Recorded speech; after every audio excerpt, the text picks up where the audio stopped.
Everyone has experienced anger. The intensity of your anger can range from profound annoyance to extreme rage. It's normal and healthy to feel angry from time to time in response to certain situations. Anger tells us that we need to do something to put things right. It gives us strength, energy, and motivation to take action. But sometimes people experience uncontrollable anger that often escalates, especially when the provocation is minor. In this case, anger is not a normal emotion but a major problem. It's very important to deal with anger in a healthy way that doesn't harm yourself or anyone else. Managing your anger doesn't mean you can never get angry.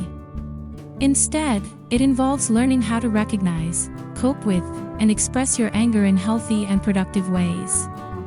Anger management is a skill that everyone should learn. Even if you think you have your anger under control, there's always room for improvement. The first step to controlling your anger always begins with self-awareness.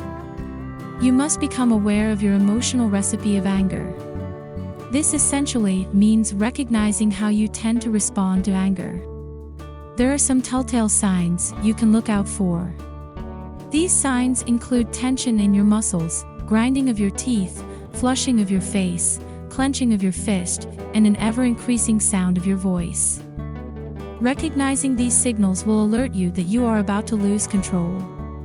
As you recognize your anger is slowly bubbling up to the surface, it is important that you step away from the situation and take a moment to calm yourself down.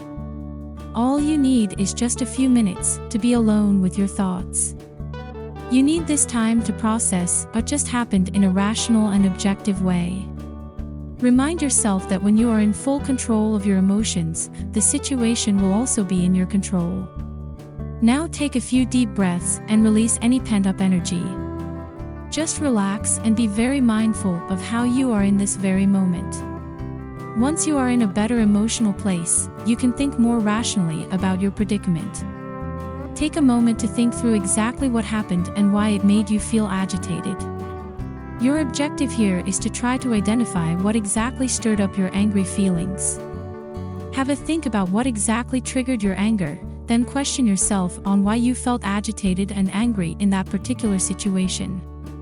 In order to control your anger, you now need to begin evaluating the situation rationally. In other words, challenge yourself to view your predicament in a more helpful and beneficial way. It is possible that things are not as bad as you think. Maybe you overreacted to these events or misinterpreted the situation. How you are feeling in this very moment is a direct result of the story you are telling yourself about what just happened. Change that story, and you change your view of the situation. Maybe this really isn't worth getting angry about. Maybe there is a better way to respond to this situation.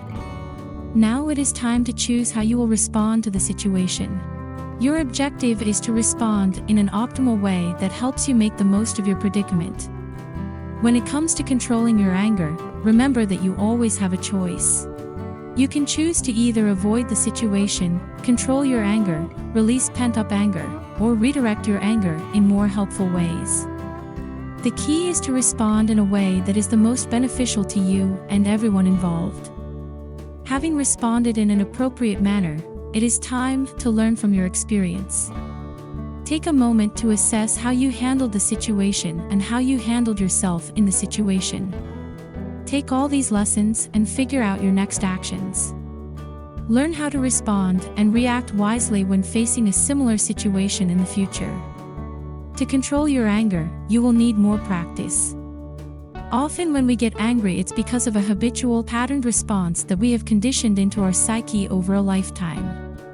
In order to change this pattern, we need to establish a new and more helpful patterned response.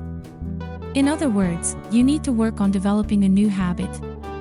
This takes time and significant amounts of consistent repetition.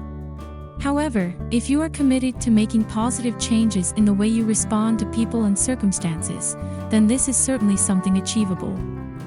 It all begins when you fully commit yourself to the decision that you will start taking control of your anger, starting today.